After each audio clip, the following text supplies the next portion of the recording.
Got Vanderbilt here, 7:30. Williams-Brice. Can't wait to get back home in front of our fans, and I know our guys are excited about it. And they've made a huge difference for us this year, and we appreciate that homecoming. So we appreciate all the alumni coming back. Vanderbilt at quarterback has been a little unsettled. Muschamp came in against Missouri and provided them a huge spark. He's got legs; he can throw it. But certainly a different-looking offense when he was in the game. Riley Neal's a transfer from Ball State. Really throws it extremely well. Has played a lot of football for him, and also Deuce Wallace has played as well. But looking forward to see who they go with there. As far as that's concerned, I think Derek has said that Mo would be their guy moving forward if he's certainly available. I think they've got one of the best running backs in the country. Keyshawn Vaughn is a guy that's got a big lower body. He's on his way to another 1,000-yard season, but he really makes them go offensively. We've got a lot of respect for him. And Elijah Lipscomb at receiver has been a difficult guy to cover. The last 3 years we've played him, he's been there for a while, it seems like. But a really good football player. Jared Pinckney at tight end from Norcross, Georgia, is a guy we've recruited, and we got a lot of respect for him. Defensively, you turn on the Missouri game, and they played extremely hard, extremely well in that ball game. Really frustrated Missouri's offense and got after them pretty well.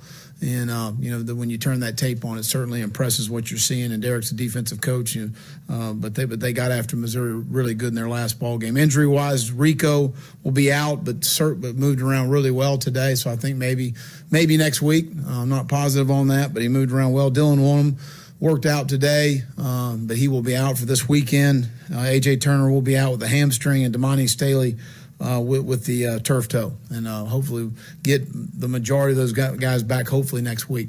And I'll open it up for any questions. Well, first, how are Hutch and Ernest? Yeah, they both practiced today. They'll be ready to go. And when you look at the Tennessee tape offensively, how much of the struggles were, play calling or scheme, and how much of it was execution? How much do you have to tweak? Well, we're not getting the production we need, especially in the second half. And I don't think that it's one thing. I think it's multiple things. You look in second half, and we study this stuff, and we've had 10 turnovers versus Power 5 opponents this year. 7 of them have come in the second half. We had 2 against North Carolina, and I'm just thinking in terms of our first 3 games, 2 of North Carolina, 2 against Alabama, 2 against Missouri. We've had 6 possessions end on downs. We don't convert a 4th down situation, regardless of the situation it might have been. But that's 13 possessions, which right now, I want to say in the second half this year, we've had anywhere from 46 to 48 possessions. So I'm not very good at math, but I want to say it's about 30% of your possessions are not ending with you giving yourself a chance to score points. I think that you really look at it from a standpoint of, why is that happening? I think that we've been ineffective consistently throwing the football, and I think that goes to multiple areas of protection.